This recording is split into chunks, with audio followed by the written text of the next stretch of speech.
Welcome to Season 2 of Malevolent Autopsy. I'm your host, Queen. I use she, her pronouns, and before we go any further than that, let me warn you, this show contains major spoilers for everything in Malevolent as of the date this episode is published. We're going to dissect the patron votes that drive the story week to week, so grab your scalpel and let's begin the autopsy. I'm here tonight with the wonderful, the illustrious Vol Control. Would you like to introduce yourself and tell me what part of Arthur's body you control? Howdy, hello, I'm Vol Control. I use he, him pronouns, and tonight I am Soup. I am Arthur Soup. Or maybe it's more like a stew. I would imagine it's chunky. It's chunky, yeah. I don't think he, what do you call it? What are those hand blenders? The really, the ninja, the bullet, the... No. They're the hand blenders that are like the ones that you stick into... Oh, an immersion blender? Yes. Yeah. I feel like in order to be Soup, you'd have to have like immersion blender Arthur. Terrible. But I guess it's like malevolent, typical levels of gore, right? Yeah. Would you like to give us our chapter summary? No. No, I'm not going to give you the chapter summary. Go listen to it again. That's so fair. Yeah, this was a really meaty chapter, and not even just because of the literal runtime, because it really wasn't any longer than the other parts. No, it's only like 13 minutes, right? But the amount of stuff that we learned and had to go through was crazy. Yeah, and it was such a production between the orchestration, which is just fucking mind-blowing, but the voice acting in this one was just... Oh, and for the public listeners, part 260 that we're talking about today starts when Arthur chooses to give Lilith the stone. Yes. And goes through to the end. So, if you're wondering what I'm not summarizing, it's that part. It should be, I think, the last 12 minutes of the show. Yeah. 13 minutes and 1 second. Yeah. Crazy how much we learned and how much we got out of that. Yeah. These are, I think, questions and thoughts we've all had for so long that it almost doesn't feel real. I don't know how to explain it, but when he started talking, like mentioning John and the Dark World, I was like, oh my God, we're going to talk about that? Yeah. Oh my God, we're actually going to talk about that? Oh my God, we're going to... Yeah, for real. And I think that we are all reeling because a lot of the stuff that we were worried about before 260 dropped and a lot of the stuff we predicted and were thinking was going to happen did not happen at all. No, not even a little bit. And I have to give a huge shout out to Queen, who organized a season 5 finale party on Monday when the chapter dropped and through Tuesday, and had all these events, and there was Quiplash, and there was art streams, and there was Paint with John, and all these things that kept us from like rattling out of our skulls. It was so much fun. I had Danny do some artwork. Danny, if you don't know, is the person who did the Benevolent artwork, the official Benevolent artwork, and does a bunch of really silly doodles that you've probably seen all over the place. Very well loved member of the community for a long time now. Also famously child of the Oracle. Yeah. Danny of infamously Danny's mom. Yes. The Danny of Danny's mom. Right. There we had Quiplash, we had trivia, which Harlan actually was like really into and decided to come and play with us, which is a lot of fun. Yeah, it's always fun when Harlan and Joe jump in on the festivities. Yeah, and he was a great sport about everything too. We did re-listens to what we had so far leading up to 260, so it was the whole rest of the part, and people ran role play games and people ran Gartic Phone, so many fun, incredible things, and it was just like 2 days of partying and then also crying. Yeah. And if you, public listener, want to join in on the next festivities, you should join the Patreon and hop on the Invictus Discord. Yes, and we also get to have these magical moments. I love when Harlan plays trivia with us because it shows how much fans have time to consume his work like, obsessively versus the guy who made it, who's like, you know, you would think, oh, you know, if you created it, you must be super familiar with it. But like, as somebody who also writes and creates, there's no fucking way I'm going to remember things that I wrote 10 years ago or 5, you know, even a month ago. Yeah. And no, once it's finished and out there, it leaves my brain. I don't store that information. Right. And I mean, the super important stuff, of course, but things like, I don't know what the name of that guy that had his mouth sewn shut in Everard's castle was.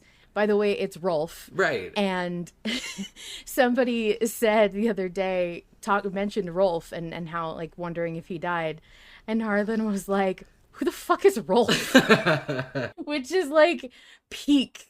It's everything to me. I love it when it shows how much the fans are like, I mean, when you're a fan, you have all the time in the world to obsess over tiny things read the transcripts 8 times. Harlan doesn't do that. Well, and the things that are important to the fans, or the things that the fans latch onto, are things that Harlan does not find important at all. Yeah. Which is always like, sorry, bro.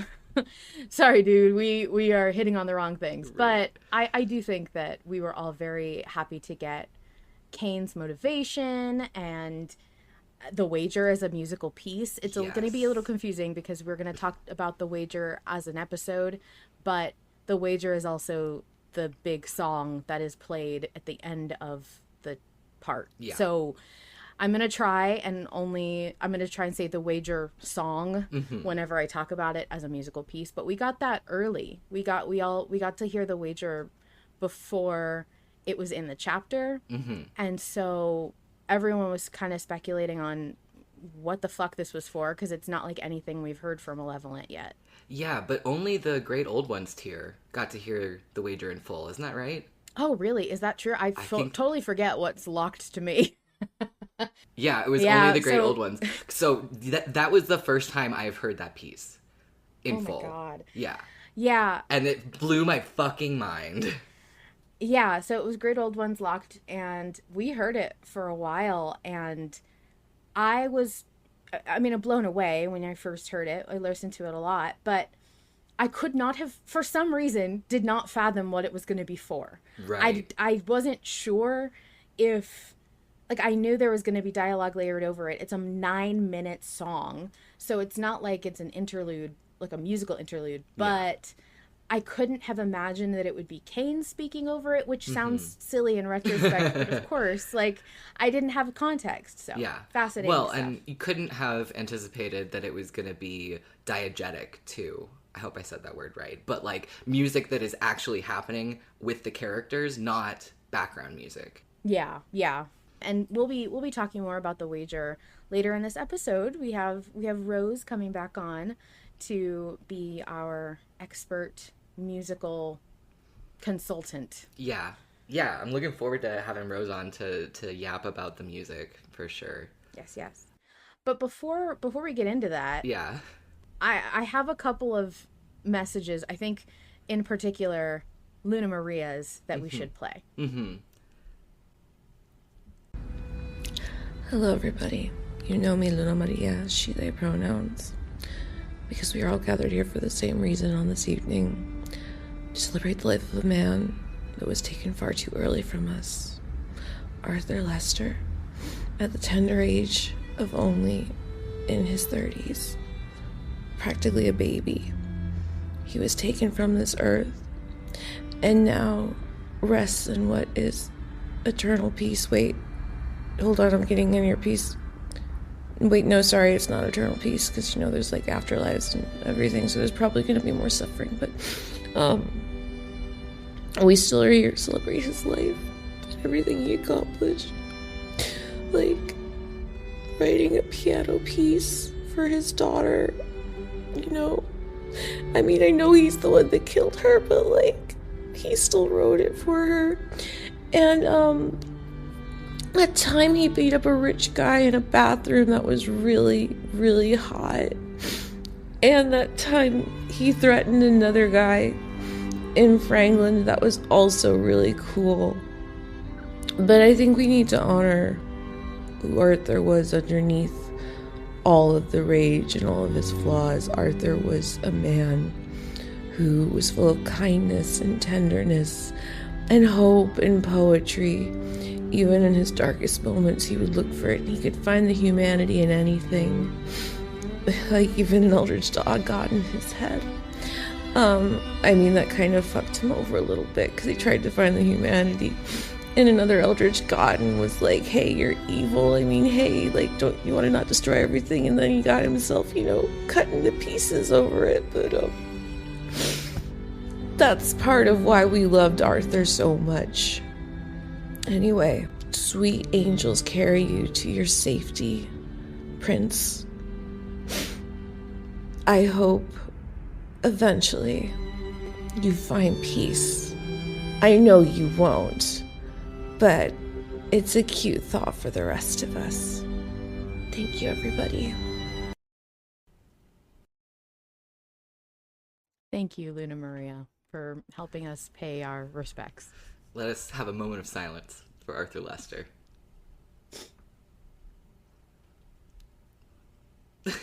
The production on that was fucking incredible. That was incredible. Thank you so much, Luna.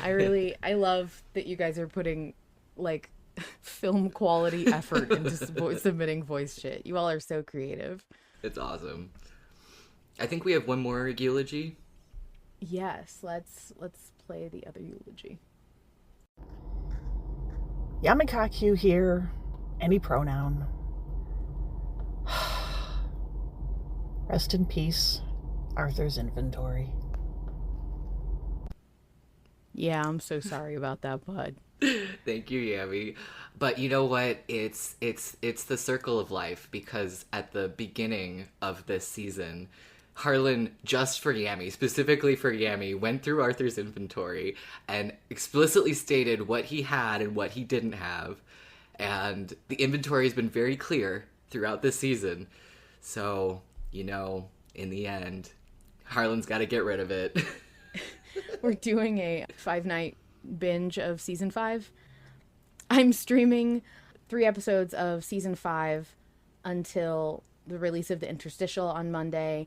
And we just listened to Arthur going through his bag and very explicitly detailing all our artifacts and like making the choice of what to keep and what to get rid of.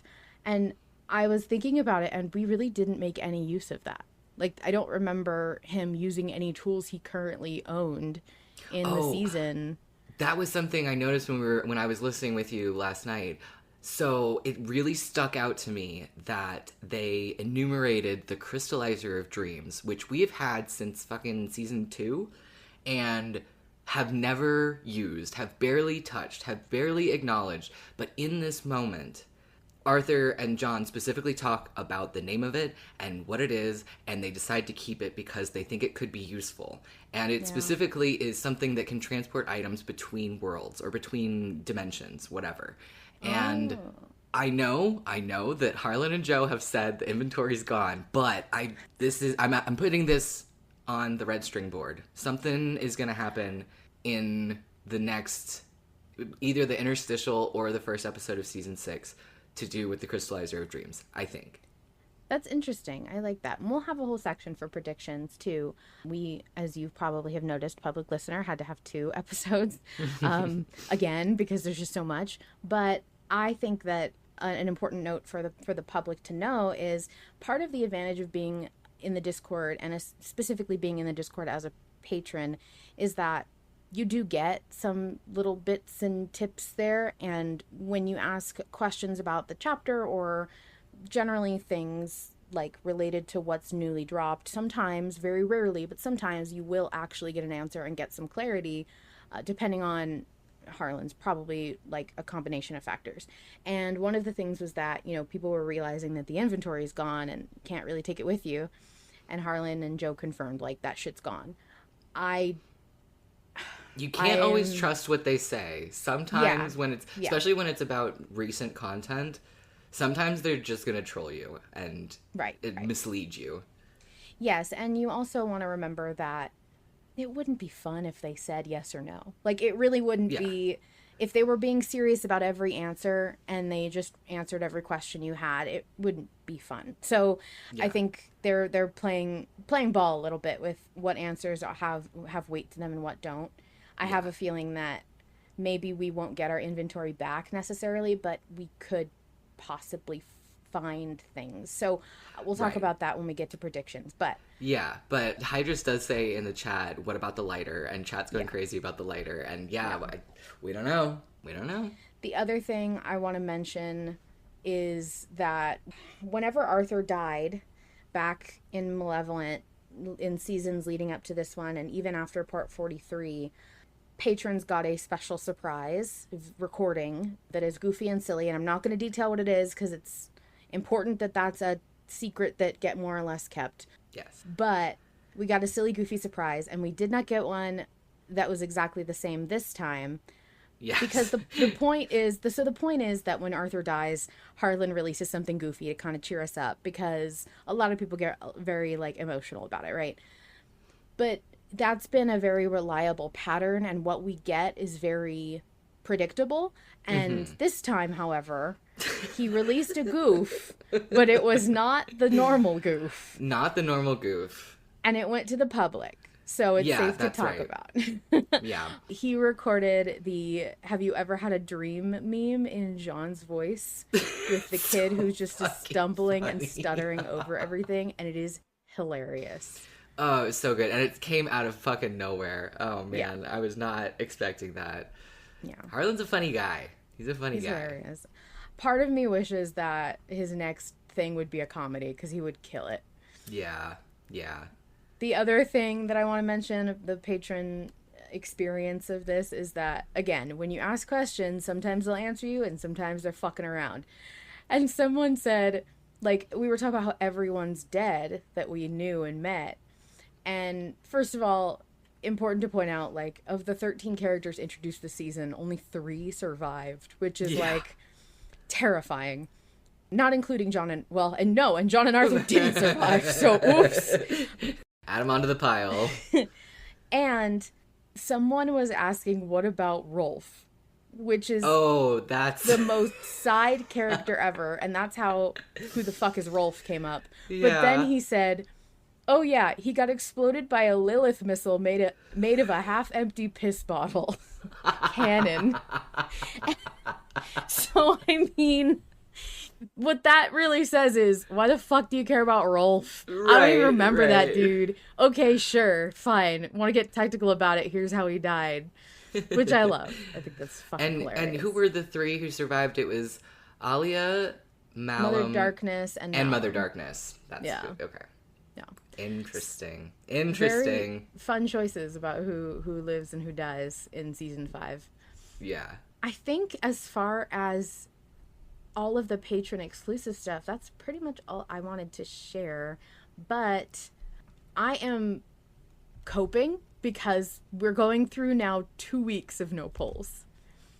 There's no poll, and everyone else is so happy about it. I'm the only one, I think, who misses my polls. Don't forget the very important unofficial poll that we had before 260 dropped. Which piece of Gardetto's snack mix is the best type? You had a mix between the breadsticks, the pretzels, and the rye chips. Mm-hmm. And Vol and I one is objectively the best. I mean, one is objectively the best, and it's Vol the and rye I were chips. No, it's the breadsticks. Breadsticks are Harlan's favorite, and no, the breadsticks are nonsense. The breadsticks are perfect.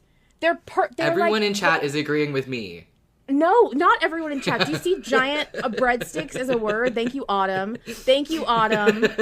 God, people here have no taste. No, breadsticks are... Okay, we can't get into this. We can't litigate this again. But I will just say, rye chips, I'm not interested in breaking my teeth. Okay? I don't need to... That's a skill issue.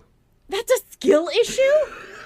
I shouldn't reach into a bag and pull out what amounts to tiny little pebbles that have been flattened out. I can't. It has flavor. The other things don't have all that much flavor. I think your the tongue is breadsticks broken. have. I think you have a problem because the breadsticks taste like buttery and kind of with a savoriness, like an umami at the end of it. Flavor dust. Flavor dust. It's not. That's flavor what it dust. is. It's not flavor dust. So, anyways, it was really fun having this unofficial stupid poll because we were able to get super passionate about it and no one was going to get their feelings hurt because we all knew it was so ridiculous. Yes. It really helped get some of that anxious energy that we had waiting for 260 to drop out. But now we don't have a poll to yell about, so I'm sad because I don't have anything to do with my energy about Malevolent. But I know that there was so much that we unearthed in this episode that is worth talking about, is worth mentioning. Yeah. What was the thing that you got from this? I mean, what did you have a specific like moment where you're like, oh, this is a really cool thing that I want to talk about? Yeah, I did, because I really loved the reveal about Kane's motivations. I write a lot of Malevolent fan fiction and character studies because I enjoy exploring the richness of the characters that Harlan has created. They're flawed and multifaceted, and it's interesting to play in that space because there's so many different avenues to explore, but I haven't written a lot of Kane because I couldn't really get into his head. Like, I knew his motivations were not good. Like, I knew he wasn't, like, secretly a good guy. But, you know, and I understood his voice and his mannerisms and some of his short-term goals, but Harlan has played his, like, grander machinations so brilliantly close to the chest. I was wary to even hazard a guess as to what his ultimate goal was. Maybe it was to end the world, but that seemed like too simple and too obvious. So to have this reveal of not just his goals, but his motivation I thought it was incredible. It is it still a trope? Like the trope of, I want to end the world to remake it in my image. Yeah, like the villain who wants to wipe the slate clean. Yeah, it's a trope, but it's one of my favorite tropes. And so magnificently played to have this known agent of chaos reveal his desires, and it's not just for chaos, it's for renewal. Right. His desire is not for pain and suffering, but for joy and ecstasy and an end of pain and fear and anger and death. Yeah. I didn't want to, like, guess at Kane's motivations and make him too sympathetic or too human in some way, but I feel like the canon truth has kind of done that. Even though he's still, like, detached from humanity, his motivations are still human in the most egotistical and misguided way. Yeah, I agree. I thought that finding out Kane's motivation was, like, I think the highlight of this episode. I was blown away by how it was performed, most of all. I keep saying, like, I would kill to see this performed live, even if it's just like Harlan, you know, in a closet with the microphone kind of in the frame. I don't care. I could feel the emotion so much stronger than I've ever heard it in Kane. I mean, all the performances are always great, but this was like, you really felt how long he's been sitting on this and how long it probably took him to get to this point. And I think that because he's had this in mind for so long, I would imagine, this isn't something I have evidence for. I might be putting words, you know, where they don't belong, but I would imagine it's like nerve-wracking to finally put this out there and to have to hope that it hits the way you want it to hit. And so I have so much admiration, and I'm so inspired. And every time I listen to The Wager as a musical piece, I am thinking about Kane's monologue, the section where it's just him talking about what he wants and the world he envisions and all of that. And for that stuck with me so hard that I think it's going to be one of the few things that I will go back to in decades and still want to listen to this part of the story, because it was just it felt like the perfect crescendo. I Oh, was so absolutely. happy with it. Yeah, yeah. I cannot imagine it going any better. Like, when I first listened to the chapter for the first time, it was one of those absolutely speechless moments. Like, I had no notes. I didn't even know how to put into words how cool it was. Yeah. And it has taken me days of recovering to even begin to wonder what comes next. Because, Yeah. like, a brain empty, no thoughts.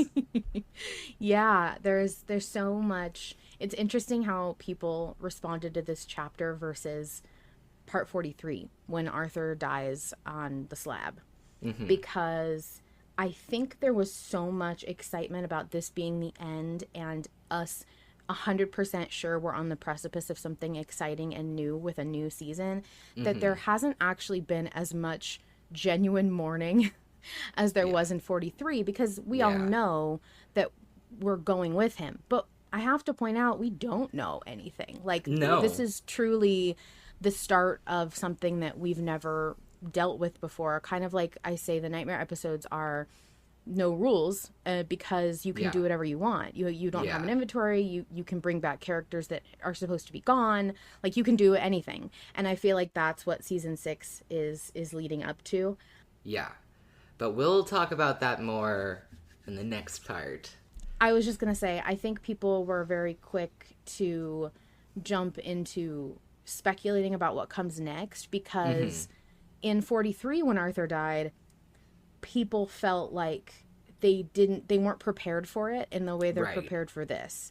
So I've actually seen way more jokes about Arthur being dead than I did in 43, which pleases me. Yeah, absolutely. I think that Arthur dying during a finale, if I had a nickel for every time it happened, I'd have at least 2 nickels, which isn't a lot, but It's weird that it happened twice. yeah. And I think that Arthur dying in the middle of a season, it's a harsh reminder that Arthur does not have plot armor. Yeah. Like, yes, he's maybe not going to be like dead for good, but man, I really think that he does take a hit to his sanity every time he dies. Even if he comes back, like, he has lost something. Yeah. And I also want to point out, Hydra said, hey, can we talk about another death that happened? A certain evil owl god that I was crazy right about. Yeah, Lilith dying was, I mean, it's not that we didn't, I guess it's not that I didn't expect it. It's that she was so incidental. Like, she wasn't the story that I was thinking about. I was worried Sure. about Arthur and, like, the Yeah. Blackstone, and I wasn't really Yeah. realizing that Kane's gonna have to get rid of her. But I loved hearing that emotion in his voice, and you wanted to stop that. So Yeah. good. He was so mad. And I mean, I fully expected Lilith to die. I thought there was a chance, because we picked her, that it would go a different way. But I thought for sure, I kept telling everybody, I don't like the odds of Lilith versus Kane. Like, they're both powerful, but I'm pretty sure that the guy who has killed every other version of himself is probably stronger than your average, like, outer god or great old one. I think Yorick clarified that they're both kind of the same level as far as power is concerned. However, I do agree that head to head, I don't know that I would put bets on Lilith, only because I'm not saying Kane is smarter, because I don't think that. I just think Kane is so much more, he's written to be so driven that he cannot just be stopped by another kind of equivalently powerful god. Right. And I don't think that it would be satisfying for Lilith to just be like, I'm here and I'm gonna fix everything. So I'm glad that he killed her. I also will bring up that we did slurp up that nail. Arthur God, you always has- say slurp.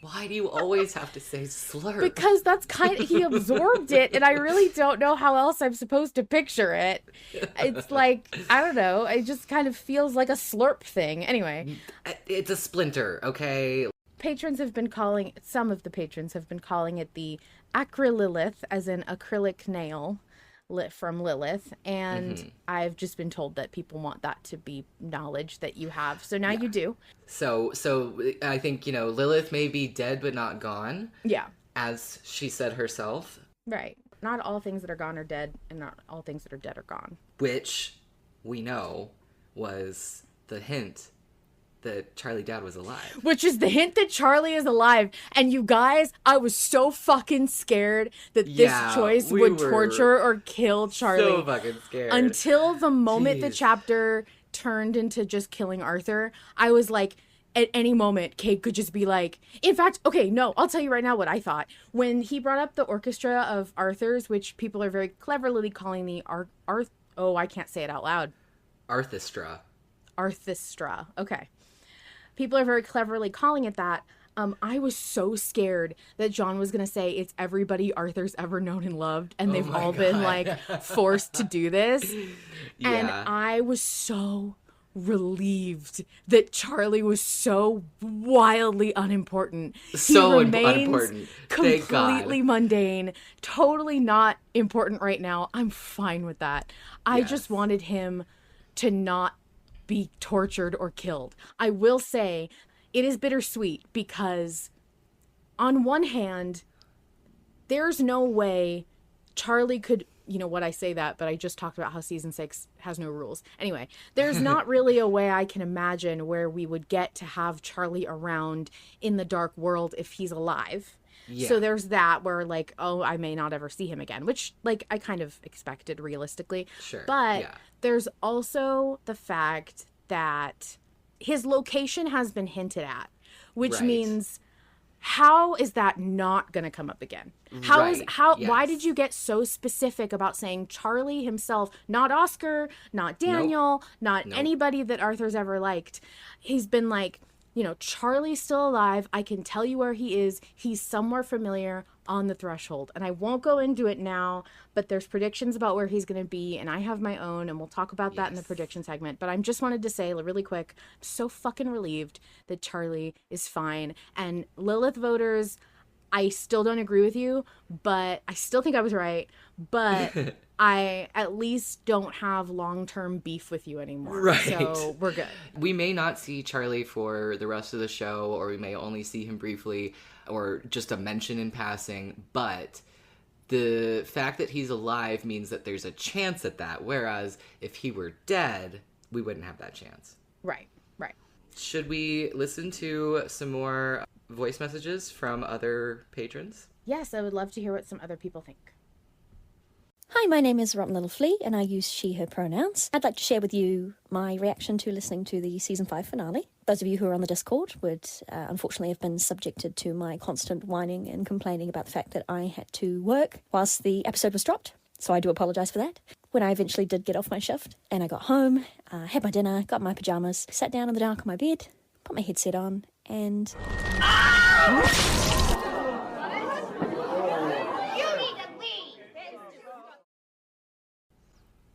Thanks, Flea.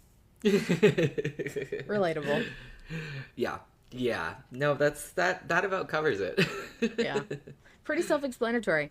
Flea is such a joy and a pleasure. If you haven't joined the Discord and you have the opportunity to, I would go just for Flea. Flea makes Yeah. really funny things and is such a kind and wonderful person. I just wanted to say that. Genuinely, the fact that Flea had to wait hours to the drop, we were all sad because Flea had to leave the patron channels to avoid spoilers. Yeah, we were like, not I miss Flea. Yeah. Flea would have something funny to say. Yeah. Let's keep listening to some other listener thoughts.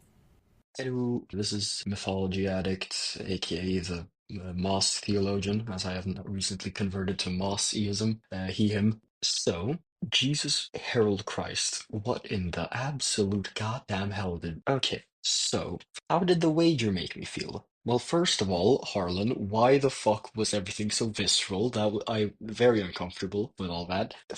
Which is weird. I have never experienced uncomfortableness from visceral descriptions or sounds before, but first time for everything. A detail that I loved. John being in pain when Arthur's arm was broken and his eyes were pushed in, torn out. I don't know. When things were happening with the parts of the body where John had a direct connection to the nervous system, you know? I thought that was really cool. And speculation-wise for season 6, I think we are going to see a whole new side of John and also potentially Arthur, because, John has been in a situation where everything's just death, destruction, fuck around, and you have to find out and be the one to fuck around and then find out. Arthur hasn't been in that level yet. I mean, John has a fucking palace of bone, or citadel, I guess. Either way, he has done probably more war crimes than any leader of a authoritarian regime combined, multiplied to a fucking Googleplex, all right? He has done some horrendous shit. And Arthur will now have to deal with an environment where not only is that warranted, but maybe even necessary. And I think that will be very interesting. Thank you so much, Myth. I really appreciate your submissions. I know that you don't get to make the live chat, but it is great hearing from you. I also agree. I really liked that John could actually feel some of this pain, and we were reminded of that. Yeah. Yeah, and also, I mean, we talked about with the vote last week that some people vote based on how visceral is the soundscaping going to be, how brutal is the gore going to be, how gut-wrenching is it going to be this time. I mean, we listened to the Maggot Cave episode again last night, That was and actually really hard for me to listen to again. Yeah, it's really intense. And yeah, some of the noises in this Arthur's death scene are rough. You feel it kind of in your bones. And I also wanted to say, Myth sent us a literal essay of a voice message, and so I chopped it up, and we might listen to some other bits of it in other episodes of Autopsy. Let's listen to another one, shall we? Let's do. Hello, my name is Pan. I use he, they pronouns, and I had a lot of feelings about 260, all of which we cannot unpack here. However, I do want to talk about something that really called out to me last night in my re-listen, which was during Kane's monologue, that I feel like implied a lot of things, really changed the connotation of what he was saying, specifically when he's talking to Arthur and John, and he's talking about his vision for how he's going to rebuild the world in his image and how much joy there will be. And he says, we will be infinite. And he says that we will put our darkness behind us. And this caught my eye a little bit in my first 3 listens. But it wasn't until my 4th one last night where I was like, oh, wow, hold on. That changes the meaning of everything. If he was to say, I will be infinite, you will put your darkness behind you, that has a completely different meaning than the usage of we. And I just wanted to call that out and say my little message here. Yeah. Thank you. Thank you, Pan. Yeah, thanks for sharing that. I listened to this message earlier, and so I was listening for that part when we re-listened to the episode right before we started recording. And yeah, it's interesting because, on the one hand, Kane is talking about resetting the world, starting with a blank slate, but recreating the world in his image and, ostensibly having at least intelligent enough life to experience joy and pleasure. But I'm just so curious about what that means for himself and other gods. I don't know.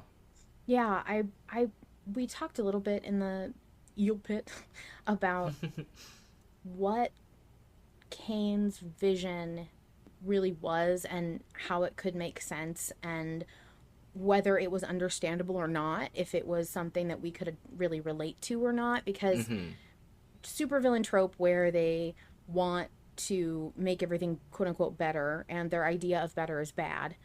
Yeah. That is very familiar. But when I listened, just as from my personal perspective, when I listened to Kane's vision of the future, I really got the impression that his big gamble really, we know what his wager is, but the bigger gamble for me is if he succeeds and he gets the world that he's imagining, and there really is nothing else but the joy that he describes, what I think he's not counting on the capacity to be bored with that, or the capacity to be dissatisfied at some point with that. And I don't know, because for me, because they're gods, they're on such an unimaginable scale that I really can't wrap my head around. For me, it was like, maybe that's possible, because what he wants isn't a better world, it's a different world. It's a completely separate thing, and he's not saying humans will be happy always. He's saying we're not even going to be capable of feeling bad things. It's going to be so good, you guys. You don't even know. One of my favorite tropes to explore in the space of fictional utopias is that idea of boredom with perfection, or even that happiness is superficial if you don't have the balance of pain or fear or grief to exemplify when the good things are good. Because if you don't ever feel bad, then feeling good doesn't really feel like anything. Yeah. And I also find it really interesting that Cain seems like he would be maybe a being searching for power, but what I feel like his ultimate goal says about him is that he wants freedom. Yeah. And I just find that really interesting. What I'm wondering now, after hearing his motivations and his intense, passionate feelings about this, I have to wonder, is this a character that we have to get rid of because there's no going back? Or is this a character that in some way is going to, I'm not saying reform, but I'm saying, like, is Cain going to evolve? Is he going to change? Is he going to, like, what is Cain's fate now that we know what his motivation is? And for me, this is kind of an uncertain area, because of course you got to defeat the bad guy, but I don't really know what that means for Cain. Yeah, I don't know. I have to say, him crying in the middle of his thing really got to me, because I know what he's saying is bad, but he feels so passionately about it. Yes, it's the passion. He cares and you know about what? something. Like, not only does he care about something, but he's also like, I've cared about something that hard. You know, like, I can relate to the idea. You can relate to Cain now. Oh, shit. Well, I can relate to the idea of being a person who's standing in a crowded room and being like, you don't understand, this is going to be amazing. We're going to have, throwing an event or a party or whatever. And you have all this passion about it, and you're laying out your vision, and you feel it so deeply that there's nothing and nobody that can convince you otherwise. And you just know you're not willing to be talked to about it. And that's kind of the place where Cain was coming from. In many cases, I think that while we logically know Cain and what he wants is wrong, and the importance of humanity and of joy and all the things he talked about is the contrast where you cannot have joy without sorrow, it's still hard for me to completely hate him, because absolutely, I get it. Like, I get that he really thinks this is the solution, and for him it might be. It's just that his solution happens to wipe out, like, the human race. Everything. So. Yeah. And I think that this is one of the reasons that Harlan has kept Cain so close to the chest, is because he didn't want Cain to become humanized or understandable until this crucial moment.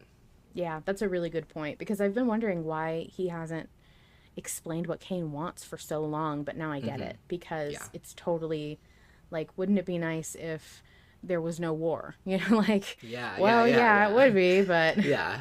So I love that. I'm excited to keep talking about Cain in, especially next episode and in our lore chat. So, Rose, would you like to come and talk about some music with us? Welcome, Rose. Thank you for joining us to talk about The Wager, the musical piece. I am so excited to talk about it. I can finally talk about it. I've been You've waiting. been busy. I don't think I've seen Rose talk about anything but bits of The Wager in the server for, like, at least the last 48 hours, probably longer than that. been waiting for a month. I've been sitting on this information for so long. Oh, that's true. Rose is a great old one, and so Rose heard the wager really early, and I think has been working on transcribing it ever since. Is that right? Yes. From the second I heard it, I've been working on getting all the parts down.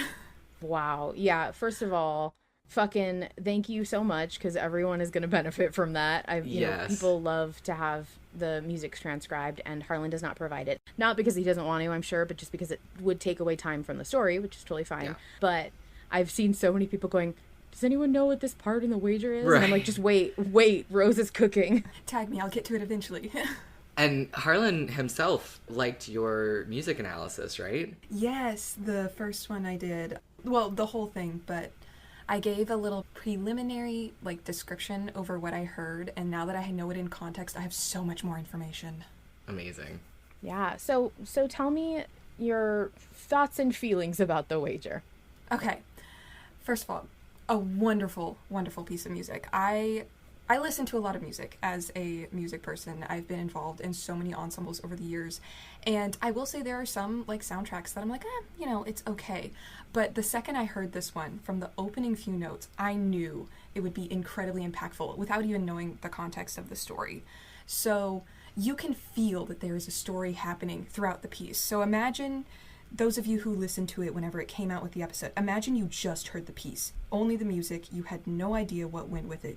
You can tell that there's something going on, but you just don't know the dialogue. You could feel that there was dialogue there, you just didn't know what it was. Mm-hmm. Yeah, absolutely. That was my first impression of, oh my gosh, this is a story and it's 9 minutes long. Anytime we get a longer soundtrack, I am so excited. Yeah, it always signals that there's going to be some big narrative beat, but especially with this piece of music, which sounded so grand and so big compared to every other track we've had, I think, right?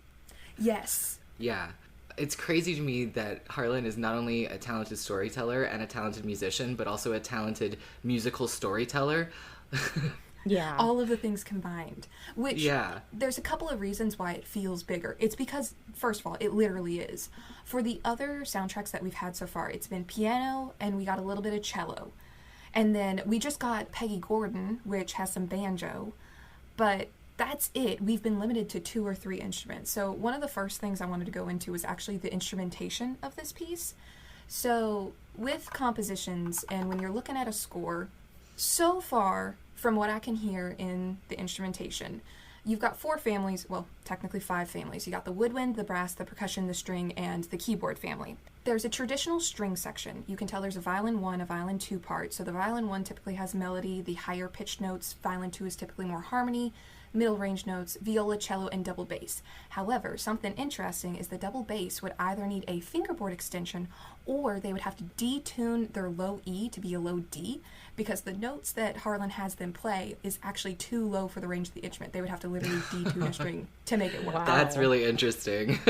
Which is so fun, because it does exist. So there are some double basses that have an extension to their fingerboard, so it makes the string longer, so you can hit lower. But it's expensive, and not everyone does it. Typically, if you're in a professional orchestra, you will probably have either a 5th string or a bass with an extension. Right. So traditional string section. The woodwind, percussion, and brass sections are actually not traditional. So from woodwind, I can hear piccolo, flute, oboe, bassoon. No saxophone, no clarinet, from what I personally could hear. And then brass, we only have French horns, which... That's wild. Yeah. Typically, that's you really have interesting. Trumpet, trombone, and tuba. Brass section you usually fill out, but we've only got French horns here. And then percussion always varies. It just depends on what the composer has and what they want to hear. So we've got timpani, bass drum, tam-tam/gong, and I'm still in between which one it is, and then crash cymbals. And the final thing, we've got keyboard. So of course we have the grand piano. And we know, after listening to it, that Kane goes and plays the piano. So it's possible there are actually 2 pianos, so that when... I was wondering that. Yeah. When he's not performing his solo, it could be that there's another Arthur in the back playing piano, which that was a thought. But we may also have celeste, and I'm in between whether it's celeste and glockenspiel or just celeste. or just glockenspiel. It's really hard to tell. I don't know. I have never heard of a celeste before. What is that? So, a celeste, if you have heard Dance of the Sugar Plum Fairy in Tchaikovsky's Nutcracker, that is a celeste. The dun dun dun dun dun dun dun dun, that instrument. Okay. Is it similar to a glockenspiel? It is. It's very similar. Okay. So it's got bars actually inside the instrument. So with a piano, you've got strings. There are triggered hammers that hit the strings, felt hammers. Right. And then for a celeste, you've got hammers that are hitting metal bars. So it sounds like a glockenspiel because glockenspiels are just metal bars that are hit with either a plastic or a metal mallet. Mm-hmm. So they sound very, very similar. The reason I'm thinking it's a celeste is when you're listening to this, and this is so in the weeds, when you're listening to the soundtrack, it sounds like a key is being pressed and then the sound hits. But it also echoes like a glockenspiel. So I'm thinking it's both. Right now I'm saying it's both, but it could be one or the other. Wow, that is very interesting. Cool. That's all the instruments.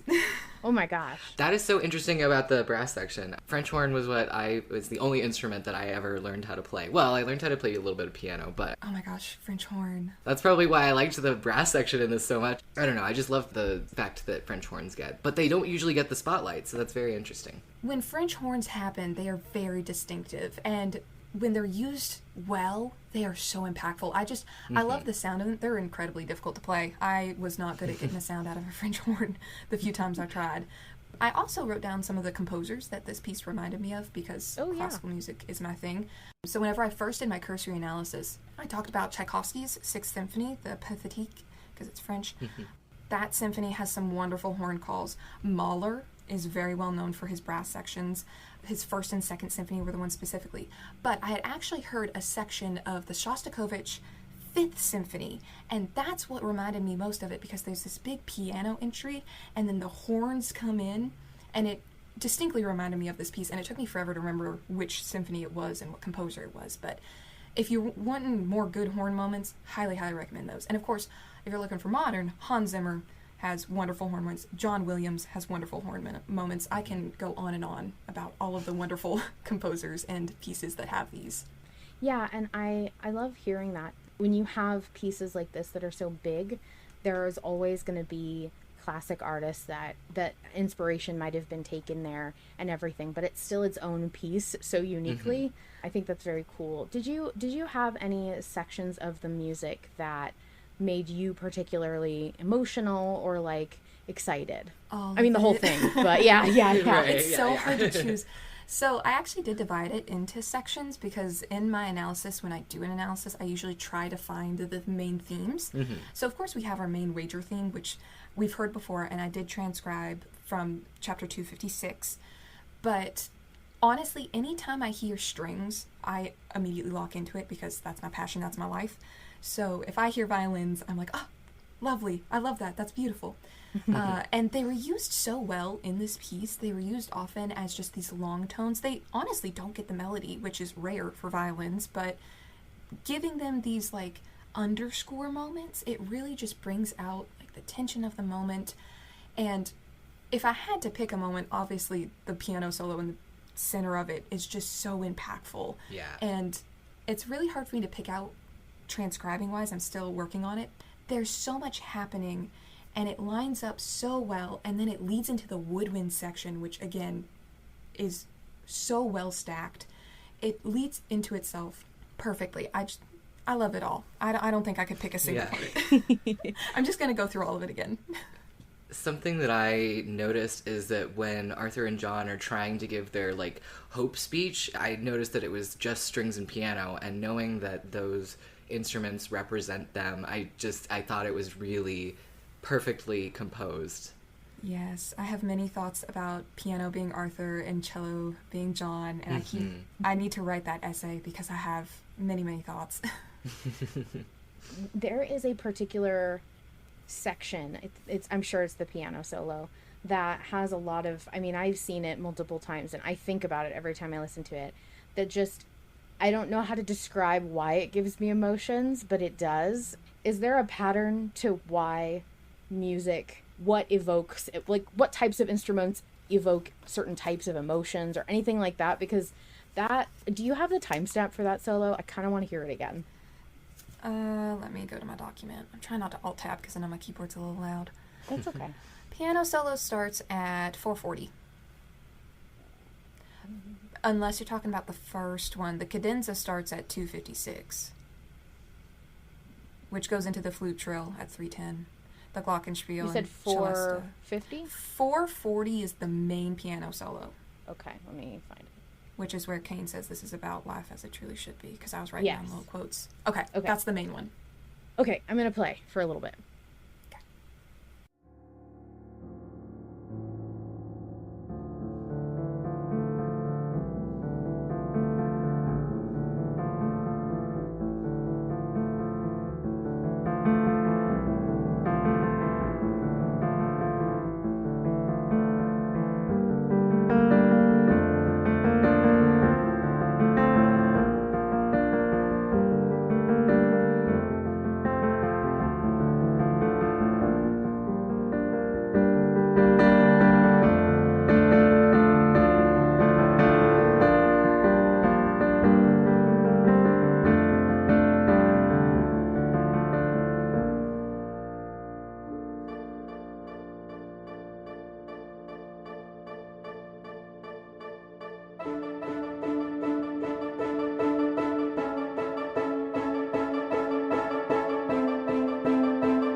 Okay, so not only does that make me feel so many things, but also the way that it leads into whatever that sound is right after it gives me chills every single time.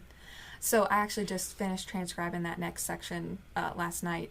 Still working on the end of the piano solo. So part of the reason the piano solo brings so much emotion is the patterns of the notes. And I haven't analyzed the intervals yet, but the da-da-da-da-da-da-da, how it keeps going, it echoes back into itself, and then if you listen closely, there's a descending line. So I'm going to pull up my score so I can tell you what notes they are and not give them incorrectly. It starts on a D, which I believe this piece is in D minor. So you got a whole note D, and then it goes down to a C, and then it goes to a B flat, which is why another reason I think it's in minor, and then you go down to an A, and then it goes back to a D, back to an A, back to a B flat. So you have this descending line that is taking you lower and lower, and you know that it's leading somewhere, and then it goes back to the root note and leads down again, and you've got these overlapping eighth notes that start as just singular eighth notes. And then as you get further into the melody, it starts building these chords, and you've got a kind of syncopated rhythm. And anytime you have a syncopated rhythm, to me, it brings more emotion to it, because it's not just straight 1 and 2 and 3 and 4 and. Yeah. It's 1 and 2 and 3 and 4 and 1. You have more feeling to it. Right. Which is part of the reason I'm struggling to transcribe it, because some of these rhythms, I'm like, I don't know if there are still the running eighth notes with the syncopation over it and the chords that are at least 3 notes stacked on top of each other. The more notes you add, the more feeling there is to it, because it builds itself up. So it starts minimal and it grows. And then it like towards the end, like before the other instrument comes in, it takes on this like hopeful key. It has this like change from this sort of like darker, register to this like hopeful, uplifting key. And I think that pulls at the heartstrings. Definitely, for sure. Like there is a moment here. Let me see. I'm looking at my score, and I know it's not like completely done. When it first starts to stack these chords, which when I'm looking at measures, we're looking at 161, it seems to go into more of a major key, which gives us a moment of hope and a moment of, oh, maybe this will work out in our favor. And then we know it doesn't, but... We know it doesn't. Yeah, and what is that? I mean... I'm so embarrassed that I sound so silly, but I really don't know instruments. And so, like, what is that instrument that comes right after that solo? So we have this big piano moment, and then we come in with oboe and bassoon. Oboe and bassoon, because they are double reeds, they have what we think of as more of like a croaky sound. Yeah. And some people say that oboes sound like ducks, which... we know about ducks here, so... Oh, no. They're terrible. I mean it with all the love in my heart, and in the nicest way possible. So having this come in, and woodwinds in general typically have a lighter feel to it, So having the more heavier side of the woodwinds, which is the oboes and bassoons, come in with this melody. And they're stacked on top of each other in, it's an A and a D, so they're stacked in fourths. And then the oboe goes into eighth notes and our piano joins in. And I'm not completely certain on this, but I'm pretty sure cello is also playing in this moment because it kind of sounds like bow strokes, but I'm not sold on it yet. And then of course we have our flutes and our piccolos joining us later, which really gives us this light and airy feel. Yeah. It's so incredibly creepy after that just piano and like the things that I am familiar with and notes that I'm like more comfortable with, and then to hear that, like, it almost reminds me of the horror stings that he uses. Right, I was gonna say, like, it's almost shrieking. Yeah, it's so good, and I love that it gives that, like, this is very, like, don't forget, he's very passionate about his thing, but it is still very bad. Yeah, right. Which, like, the other part of double reeds is their range. Bassoon has a very wide range, but it's difficult to get a good sound on bassoon. But oboe actually has one of the smallest ranges of a woodwind instrument. So oboe is actually not at the top of its range. It's still got about an octave, but it is in its upper register. And anytime you're in the upper register, it grates. Yeah. Especially whenever they're playing against each other, because bassoon is a bass clef instrument, oboe is a treble clef instrument. So oboe is higher pitched, bassoon is lower pitched. And then it's echoed in the piano. Wow. I mean, there's a reason that you get a lot of, like, squawking from trying to hit particular notes on clarinet or oboe. Yes, same thing. So when you're trying to go over the break in clarinet, it's very similar to how oboe kind of feels all the time. Because you have, instead of having a mouthpiece, clarinets have a bigger mouthpiece that has more range for the air to go through. Right. A double reed, you got to think of it like one of those coffee straws. That's how tiny it is. That's how small the space is that your air has to move through. Okay, that makes sense. Oboe's a weird instrument. Oboe is a beautiful, gorgeous, but it is strange. So. Now, I know this sounds silly, but how the hell do you make music without writing it down? So what do you mean Harlan doesn't have sheet music? It depends on the program. So some programs don't use sheet music. You enter the sounds and the pitches you want. If you've ever seen... trying to think, you know, like those piano videos where they're playing piano and there's a light coming down, and when you hit the key the light goes with the note. There are some programs where you know the instrument, you know the pitch that you want, so you just put the block there for however long you want it to go. Okay. So when I am, like, doing this transcription, I use sheet music because that's what I know. I cannot just, like, enter a pitch and know what it is. A relative pitch, not perfect pitch. Yeah. Okay, so when Harlan doesn't have anything to give people for, you know, how to play this music or what this music's actual sheet would look like, it's because he's more or less developing the sounds in his head and then just putting them into this program and seeing how it sounds and adjusting from there. Yes, and I don't know what program he uses to compose. I would love to know. I should probably ask him, actually, because I am curious. I've been using MuseScore to transcribe, which is not the best program. It is a program. There are many others. It sure is a program. It is not the worst. I have used worse programs, but whenever I am, like, transcribing, I listen to the note, and if I'm lucky, I'll be at a place where I have a piano. Sometimes I just have my violin. Sometimes I just have my tuning app, and I will sing the note to figure out what it is, or use relative pitch. Like, I know this is an A, this is lower than an A, so it has to be this note because of the interval it is. Okay, Rose, so I want that's how I figured that out. Full vocal or the wager from you. If I could sing two notes at the same time, I could. But That is sorcery. Transcribing music is sorcery. It's very impressive. That's crazy. And the fact that, how long, I mean, this is a 9-minute song. How long do you think it took him to write this? I couldn't even guess. I feel like he's probably had this in the works for a while, since this is such a important moment. Not even pivotal, it's just an important moment. So he's probably had this music on the back burner. I've been on and off transcribing for the past 2 weeks, and then I've really cracked down in the past 2 weeks, and I've only gotten about 6 minutes in, and that's not counting for dynamics, articulations, correct rhythms, or all of the other tempo changes. expressions, none of that. I have only That's done crazy. bare minimum notes and rhythms, and some of them I know still aren't right. And it's taken me 2 weeks-ish. It's a first draft. You gotta just get the notes down. And he is so crazy skilled. And I say skilled because I try not to say talented anymore. Talent really isn't a thing. Everyone has to do, some amount of work to get good at something. But I think it's so fun how he's like, yeah, I'm not really I don't like to call myself a composer. I don't like to call myself an actor. Fuck, I don't like, and I'm like, okay, nuts.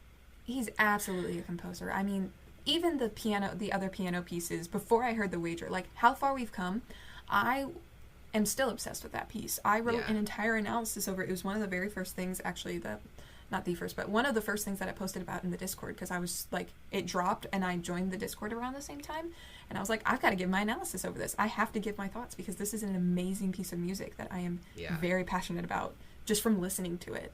You have contributed so much to this community. Like, your breaks, everybody loves listening to your analysis, and everybody is tagging you. Every time we have a music question or thought, people are like, where's Rose? Somebody get Rose. And like, I love having you. You're so nice. Also, you made the Charlie Dowd compilation. Charlie Dowd compilation. Very important contribution. Very important. I'll be able to add another 30 seconds to that soon. Yes. Yes. Yeah, his very sad dream state voice. Yeah. Oh no. Good Lord. So what do you think about the chapter, Rose, aside from the music and how good it was? I'll be honest, the first time listening, I could barely focus on anything other than The Wager happening in the background. The first time. I was like, oh wow, all this carnage, all this lore is happening. Okay, cool, but the wager is happening, right? Though, the music score. is happening. This is where it goes. You finally have context. Yes, I was shaking. I was so excited to finally know everything. And knowing how the dialogue hits and how he planned it out, I was so excited to have all of the things. I actually have a question for you about that. I don't know how familiar you are with sort of villain scores or villain victory moments, villain climax scores. Mm-hmm. I was just wondering, does The Wager fit well within that trope? Is it emblematic of that? And does it? Why is that? What's the secret sauce? I think part of it is the build-up. So we've had little tidbits of this throughout the entire the episode. I actually haven't listened to all of 52 yet because I like to listen to it when it drops live. I like to let it ruminate a little bit. So hearing it in chapter 256, I was like, ooh, this is something. And it just keeps showing up a little bit. And then whenever the entire piece happens, we have these main themes. So we have the main theme of The Wager, and then we have these moments of John and Arthur's themes. So we go back to our main characters and we're like, oh, maybe there's a little bit of hope. And then the villain dashes it away, immediately. The main theme comes back. And then, there's a solo, there's a little bit of monologuing, and then a little bit of John and Arthur. And then he just slams it down with those French horns. Yeah. It's the French horns that do it, if I'm being honest. Yeah, those drops slayed me. They were so perfectly timed. Every single one, I was jaw dropped, pointing at my computer, going, no way! No, that's so cool! Yeah. It is such an impressive piece of music, and it's actually one of the only pieces of music that, I'm not a classical person. I like really traditional pop music, so I'm the kind of person who no judgment. I'm the kind of person who puts on Taylor Swift. I like to party, okay? But I have actually been listening to The Wager on loop for days, anytime I'm in the car, even in my office, and it makes me feel evil in a good way. It's so, the perfect music to get shit done. That is the perfect way to put it. I have also been listening to it on repeat. I'm so happy to have it on Spotify so I can just have it streaming just whenever I want to listen to it. It's great. Yeah. Well, Rose, did you have anything else that you were dying to say about The Wager? I'm so glad everyone can hear it, and everyone should go listen to it on repeat and just ingrain it in yourself. I wonder if we're going to get another big one. Oh, I hope so. Oh, I would be so excited for it.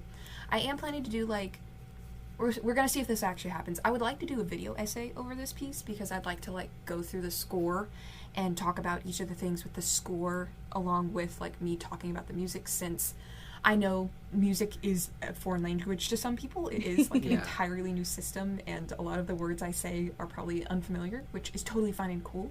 But I do plan to do, if not a written essay, then a video essay over all of this. That would be so cool. I would love that. That would be amazing. Anyone wants, like, you know, music or music advice or any of that, by all means tag me. I love talking about music. I love, you know, finding pictures and video examples and all the things. Everyone go listen to Shostakovich Symphony No. 5. It's great. There's a huge horn moment with piano. It's wonderful. So Rose, remind me of, do you have some kind of education in music or anything like that? I do. I have a music degree, and I have been playing for almost 15 years now, which is so much time. That's impressive. Violin, and then, of course, a couple years viola, and cello bass just kind of happen along the way. Yeah. I love that musicians are like, I just pick up instruments along the way. Like, it's like a totally normal thing, which I guess maybe it is, but it sounds like those are all so different. Yeah, they are. String instruments, I mean, viola has alto clef, cello and bass have bass clef, and then cello and bass, because they're lower strings, it's a different setup. But when it comes to woodwinds and brass, I do struggle a lot more. And then I also did percussion for a little bit, so I do have more experience on percussion and strings than anything else. I have one more question. Yes. If people were inspired by hearing The Wager and want to start getting into making their own music and doing something like this, obviously they need to take baby steps, but what would you recommend for somebody who is like me, who doesn't even know how to read music, doesn't know music? Like, what do I do? So if you want to make your own music, a really easy program you can get started with is Chrome Music Lab, which works through Google, and there is a program in it called Songmaker, and you can just put in notes, and you can also work with a MIDI, and you can change the beats and all of these fun things. So Chrome Music Lab Songmaker is a really great starting point, but if you're just looking for things about theory and wanting to know more about music and music vocabulary and all of those things, I always recommend just looking up Music Theory 101 or Music Theory tutorials or how to read music. And there's wonderful videos. Many people have made so many tutorials about how to read music, what sort of things to look for. If you're looking for classical specifically, and if you're looking for people who are a little more modern and do more social media things, there are plenty of classical musicians. Ray Chin is one that I always look for. Hilary Hahn, those are wonderful violinists that I love watching their videos and like them talking through things. And there's so many people, there's so many good resources online. And of course you can always tag me and say, hey, I want to learn more things about this specifically. So if you're like, I want to learn about violin, I can totally find you videos or tutorials for that, or I can talk to you about it because violin's my passion. If you want to know more about rhythm, I can totally find things for that as well. So yeah, thank you so much, Rose. I don't know, I feel like there's so much to music. It's hard to find a good starting place. But I know, kind of just gotta start somewhere. Yeah, it's hard to... Notes and rhythms are usually easiest. So if you know what you want to learn an instrument, so if you want to learn piano, you need to learn how to read cello and bass clef. Oh my goodness, wrong.